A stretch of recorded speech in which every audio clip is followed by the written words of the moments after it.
Are you looking for a person to spend your time with, or even call them your future spouse or your, you know, girlfriend or boyfriend? So something basically more intimate, or just friends to spend your time with? Well, here I am back in nature, and I came up, this idea crossed my mind, and I thought, well, why not make a short video about it as usual? Here I am in nature, finally planted my feet in on the ground. It's been a while since I last did this. So this is one of the questions that I ask myself when I'm looking to spend time with people, and well, not always, because we also go based on impulses from time to time, and from time to time the need for attention will be stronger than our discernment. But one of the questions I usually ask myself is this: is the person that I'm gonna spend my time with, or the person that I like, are they conscious? Are they living their life consciously, making conscious decisions, based on discernment, or are they just ignorant and they're living on impulses? Because I've been giving different, I guess, a main definition, let's say, to ignorance, usually that of accepting things without discernment, or openly accepting everything, right? Because you have no boundary. But ignorance at the same time can be defined in many different ways. Now, another way in terms of relationships, how I would define ignorance is lack of emotion, because basically ignorance is separation. Now, this separation, right, it stems from a certain sense of feeling in a certain way, and automatically in ignorance no one else is that way, so obviously you're always gonna run away from that, right? So as this happens, right, you will always live solitarily. And since we are social beings, sooner or later we will tend towards this point, right? We will need a certain attention. Now, ignorance means impulse, right? So it's basically just like animals, right? They're just like the AI in video games, constantly searching for certain conditions, right? And when a condition is right, they will simply fulfill it. That's how, well, part of programming works, right? And that's what basically an impulse is. When you see animals, usually they forage because the only thing that's important to them is to satiate their belly. So the point is, they won't necessarily be they won't be having a satisfied life, right? They won't be living in security that much, because the need for finding food will always be there, right?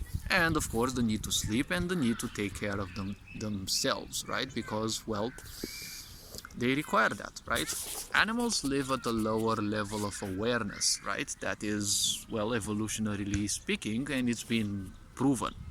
It's not that animals cannot manifest emotions just like us, especially mammals they can, but the point is they just don't need it, right? That's the level that they have, I can't say chosen, because creativity, right? Creation has manifested itself in those shapes. And evolutionarily speaking, it doesn't require emotions that much because it doesn't have that much of a powerful discernment. When you have a dog that you've been living with for a long time, even if they like you, it's still an impulsive like, even if you may not like it, because ultimately what they want is food. They need shelter, and in terms of necessities, right, when your survival is concerned, there is no need for emotion. You won't be seeing others for what they are. When you are truly hungry, when you are desperate for survival, everything else just becomes the way it naturally is, just a tool.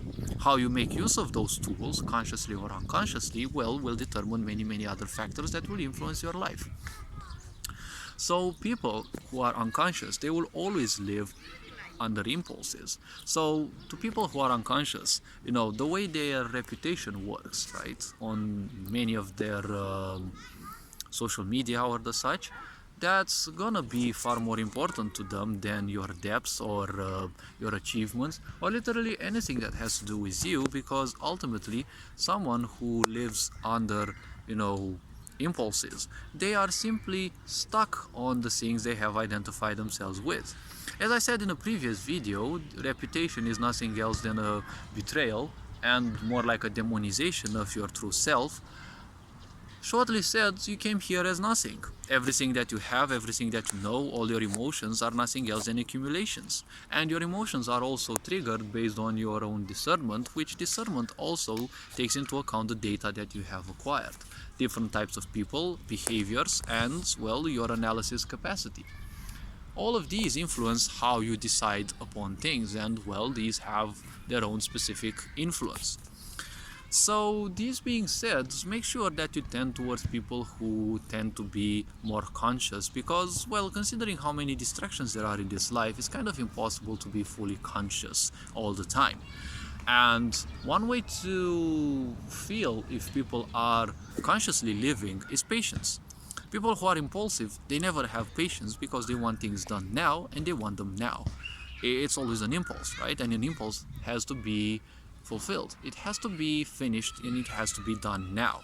And of course, there are a lot of impatient people because, as I've been saying, people have been living in these expectations that society will do something for them, the authorities and the military or whatever. Anyone else will do something for them, and people just enjoy giving themselves fully to the theater in their mind, and they're always too busy doing nothing. So it always will fall to the others to do whatever it needs. That's why, for example, someone bumps into another one, right? An accident happens, someone gets injured, no one will move a finger because someone else will handle it, right? Or it's some kind of a huge shock to them because, well, they're finally shaken out of their, private zone and comfort zone at the same time, in which nothing bad ever happens. But just because you don't know things can happen in a bad turn, it doesn't matter that it won't happen to you anyways.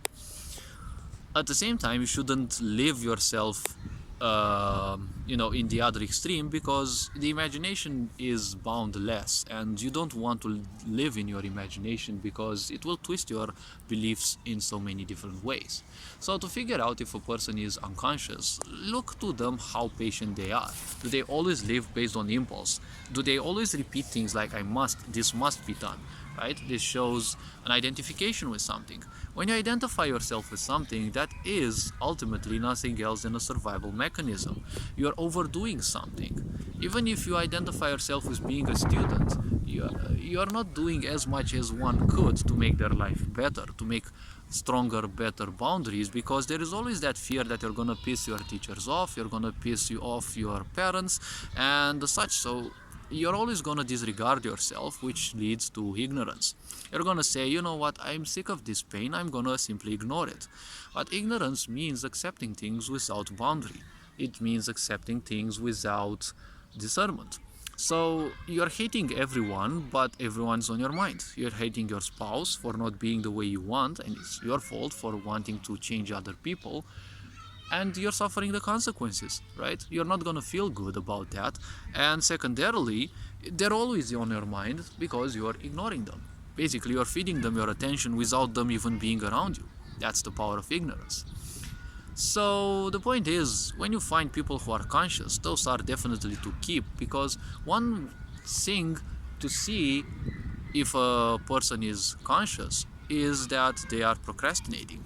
Sure, there are expert procrastinators who are usually this is a bit trickier to kind of explain, because there are many people who procrastinate, and many of them, of course, procrastination is mainly a way to simply run away from responsibilities, which, well, it's also synonymous to ignorance. Ignorance means running away from responsibility, ultimately.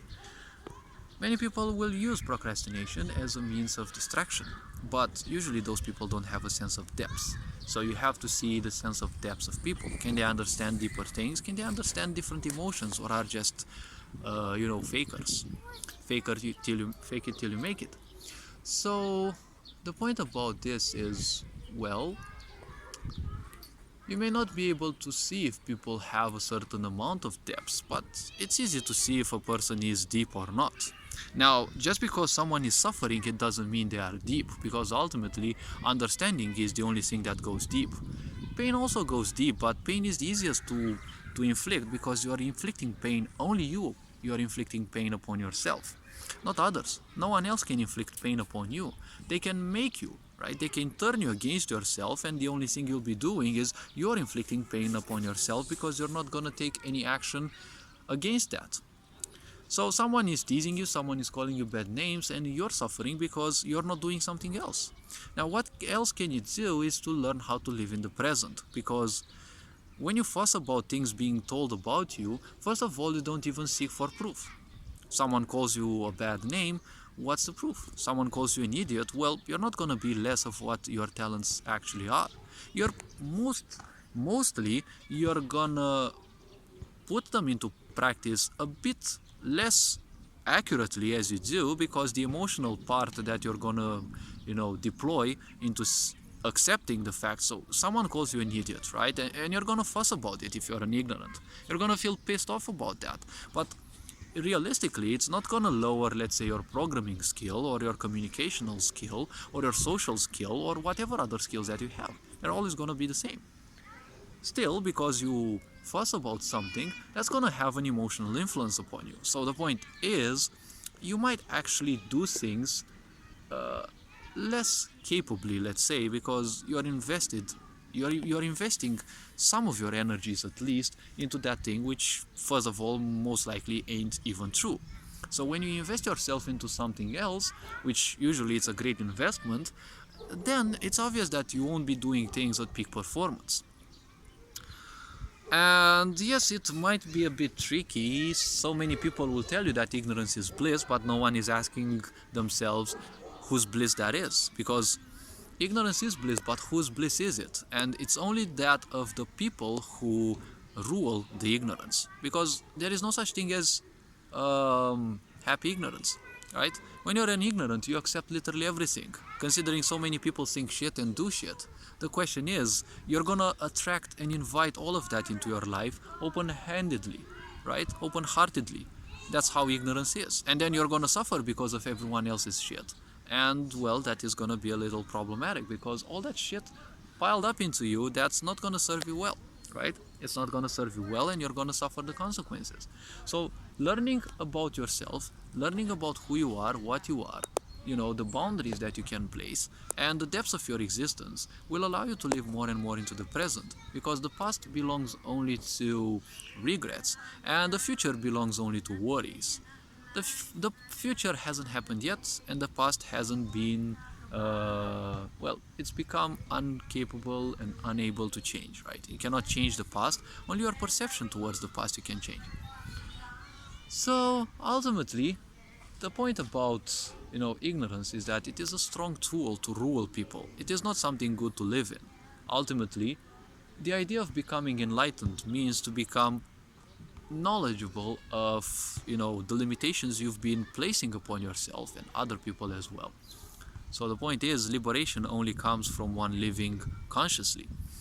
So if you see people who procrastinate, but at least they are doing results, they are thinking thoroughly towards different problems, well, that is the reason why people would procrastinate. They hold things so that they take different problems to a deeper level of understanding and, come up with different solutions, different plans to go through them, and, further adapt to situations as they come. That's what procrastination naturally is. People denaturate it and, end up easily using it as a disguise, as a, pathetic excuse to not do things that should be done at the right time to, make some problems less significant, right? Or simply rid yourself of those. So there is a lot to take into account when it comes to people. A lot of questions that have to be asked about people, and of course these should be answered by facts, not by judgment, because when people are ignorant, they'll always rush to the first conclusion. The first idea that crosses their mind is usually the first one that's also accepted. And because they don't have a depth of perception, and they won't go to the extent needed to simply understand things at a deeper and different level. So that is why, you do a mistake, they're gonna label you as a certain thing, and then that's it. You're probably gonna take a long time to convince them of something different. That's how impulsive people go. So all this being said, hopefully you realize that socialization is a very powerful thing. It's a must in this society, and there are reasons why social distancing is imposed. People have gone through so many pandemics, people have gone through so many plagues, and humanity has survived. Now that you think that keeping your distance away from people is not going to have any bad social influence on you, well, just wait a few years and you'll see how your children, how they will be behaving, just because they aren't allowed to communicate and practice their social needs and skills. So all this being said, take care of yourselves, become more introspective, and you will see that all the answers that you're looking for are right there in front of us. They're just waiting for us to discover them. And well, take care. You're loved and appreciated. Very John Board signing out.